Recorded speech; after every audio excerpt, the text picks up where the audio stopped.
personally think that the market now is open to that, because we had one of the biggest country artists of all time is Charlie. It's the way that you love me. It's the way that you touch me. It's the way that you whisper my name. I cannot resist you. I've been. You're heavier there than I. Yeah, certainly. I know that I am innocent. You mean? And I feel like I'm the one that's suffering for a whole lot of things that I'm totally innocent of. At 87, Dolly Parton finally admits the one thing she swore she would take to her grave. There are secrets that people carry lightly. Little things, harmless things, things that fade over time like old photographs left in the sun. And then there are secrets that a person carries in the deepest part of themselves, secrets that have shaped every decision, every relationship, every public smile for decades. Secrets so heavy that the person carrying them has spent years perfecting the art of making it look like there is nothing there at all. Dolly Parton spent most of her life being one of the most open people in American public life. She laughed loud. She spoke freely. She let the world feel like it knew her completely. But there was one thing. One single thing that she had locked away so carefully, so deliberately, that even the people closest to her did not know the full truth of it. And at 87 years old, sitting in a quiet room with the kind of stillness that only comes at a certain point in life, she finally said it out loud. What she admitted in that moment did not just surprise the people who heard it. It reframed everything, every song, every story, every version of Dolly Parton that the world had ever been offered. Before we dive in the video, please subscribe to our channel, The Girl from the Whore. To understand what Dolly Parton finally admitted, you have to go back to the beginning. Not the beginning that appears in the documentaries and the coffee table books. The real beginning. The one that smelled like wood smoke and poverty and mountain air and a kind of love that had no money behind it, but was enormous anyway. Dolly Rebecca Parton was born in January 1946 in a one-room cabin in Locust Ridge, Tennessee. She was the fourth of 12 children. Her father, Robert Lee Parton, was a farmer and construction worker who could not read or write, but who worked with a ferocity that his daughter would inherit completely. Her mother, Avie Lee, was a singer who filled that small crowded cabin with music the way other people fill rooms with light. Dolly grew up surrounded by siblings in a place where winter was genuinely hard and summer was not much easier. She wore dresses made from flour sacks. She went to school in shoes that let in the cold. She understood very early what it felt like to want something that the circumstances of your birth had placed just slightly out of reach. But she also grew up understanding something else. She grew up understanding that beauty existed everywhere if you were willing to look for it. In the mountains, in the music, in the way her mother sang at night when the children were supposed to be sleeping. In the colors of the Tennessee sky at a certain hour of the evening when everything went gold and still. Dolly Parton absorbed all of that. She put it somewhere inside herself and she never let it go. By the time she was 10 years old, she was performing on local radio. By the time she was 13, she had appeared on the Grand Ole Opry stage. The day after she graduated high school in 1964, she got on a bus to Nashville with everything she owned in a small bag and a certainty inside her that most people twice her age had never managed to locate in themselves. She was going to make it. She did not consider the alternative seriously. That is not arrogance. That is something rarer and more interesting than arrogance. That is faith, the building of an icon. Nashville in the mid-1960s was not waiting for Dolly Parton. Nashville in the mid-1960s was a very specific kind of place, with very specific ideas about what a country music star was supposed to look like, sound like, and behave like. Dolly fit some of those ideas and exploded others completely. Her voice was undeniable from the beginning. There was never a serious argument about that. When Dolly Parton opened her mouth and sang, something happened that had no easy technical explanation. It was not just the range or the clarity or the particular mountain quality of her tone. It was something underneath all of that. An emotional truth that came through every note she sang regardless of the material. She could be singing about heartbreak or humor or God or the color of a dress, and you believed every word completely. She signed with Monument Records. She found her footing slowly, and then all at once. By the late 1960s, she was a rising star. By the early 1970s, she was a genuine phenomenon. Songs like Coat of Many Colors and Jolene and I Will Always Love You were not just country hits. They were literature set to music. They were small, perfect examinations of human experience. They contained more emotional truth in 3 minutes than most novels managed in 300 pages. But here is what most people who consumed that art did not fully appreciate while it was happening. Every single one of those songs was autobiography.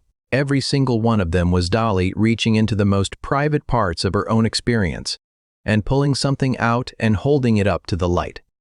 She was always telling the truth. She was just doing it in a way that gave her enough distance to survive it, the simile that covered everything.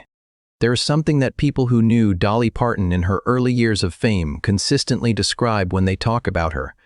They describe the smile, not in a negative way. The smile was real, the warmth was genuine. The humor was not a performance, but underneath all of that, there was something that Dolly Parton was managing very carefully at all times. She had constructed a persona, not a fake one. That is the important distinction. The persona was built entirely from real materials. The humor was hers, the warmth was hers. The self-deprecating wit about her appearance was hers, but she had arranged those real materials in a very deliberate way. She had learned that if you gave people enough of yourself in one direction, they would not think to look in another. She talked openly about being poor. She talked about her childhood. She talked about her marriage to Carl Dean, the quiet man who never appeared in public with her, and who she adored in a way that seemed to increase rather than diminish over the decades. She talked about her faith.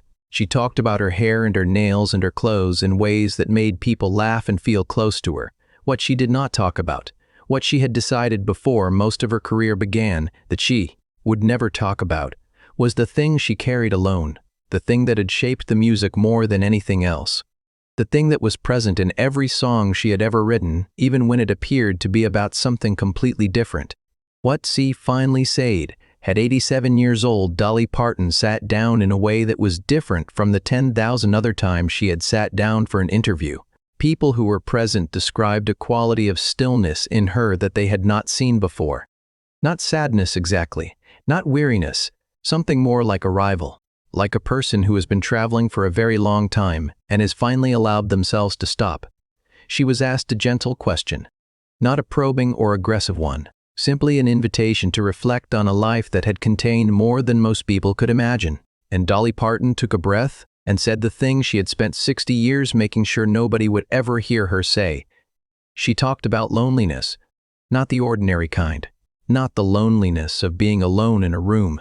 The specific and devastating loneliness of being completely surrounded by love and admiration and warmth from millions of people, and still feeling at the very center of yourself like there was something that none of it could reach. She said that the applause had never been the thing she was looking for even when she pursued it most desperately. She said that the songs that people called her greatest work were written not in moments of joy, but in moments when she sat alone in the early morning hours before anyone else was awake and felt the full weight of something she could not name. She said she had believed for most of her life that this feeling meant something was wrong with her, that the inability to be fully reached by all that love was a flaw she needed to hide, that if the world knew that Dolly Parton, the woman who seemed to radiate happiness like a natural phenomenon, sometimes lay awake in the darkness, feeling profoundly and inexplicably alone, they would take back everything they had given her. So she smiled. She laughed.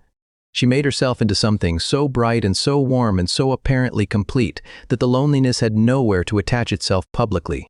She buried it under the rhinestones and the performances and the extraordinary generosity that she had shown to so many people over so many decades. She gave, and she told herself that giving was the same as being full. It was not the same. The songs that were always confessions. When Dolly Parton said this out loud, something happened to her entire catalog. Go back and listen to Jolene with this knowledge. That song is not just about a woman threatening a relationship. It is a song about the particular terror of believing that what you have can be taken away because it was never really yours to begin with. It is a song written by someone who understood at a molecular level what it felt like to be on the edge of loss. Go back and listen to I Will Always Love You. That song was written when she left her professional partnership with Porter Wagoner. But it was also written by a woman who understood that love and loneliness could exist in the same chest at the same time. That you could love something completely and still feel the cold air of separation as its most natural conclusion. Go back and listen to Coat of Many Colors, the song about poverty and a mother's love and being mocked by other children. A song about the particular loneliness of being different, of being the child who has something that cannot be measured by the standards the world is using. She wrote that song, and sang it, and performed it thousands of times over decades, and every single time she was telling the truth about who she was and what she had felt and what she continued to feel. Underneath everything, the music was never entertainment first. It was confession first, and the genius of it was that it was so beautiful that people received it as a gift without fully understanding what it had cost her to make it. What, Lunaleen's Tahag her. Here is where the story becomes something more than sad. Dolly Parton did not sit at 87 years old and describe her loneliness as a wound. She described it as a teacher. She said that the feelings she had spent so long trying to hide and outrun and bury under productivity and performance had been the most important thing that ever happened to her creative life. That every song she had ever written that truly mattered had come directly from that place. That the loneliness was not separate from the gift. It was the source of the gift. She said she had eventually understood something that changed her relationship with her own interior life. She said that some people are built to feel things at a frequency that the ordinary structures of life cannot fully satisfy. That the love of other people, as real and as precious as it is, cannot reach certain rooms inside a person. And that, instead of treating those rooms as evidence of damage, you could treat them as the place where the real work happens. The place where the songs come from. The place where the truest things get made. She said she wished she had known this at 30, at 40, at 50. She said she had wasted so much energy being ashamed of the very thing that made her who she was. That the smile she had constructed to cover the loneliness was genuine, but it was also armor, and that it had taken her 87 years to feel safe enough to take some of that armor off.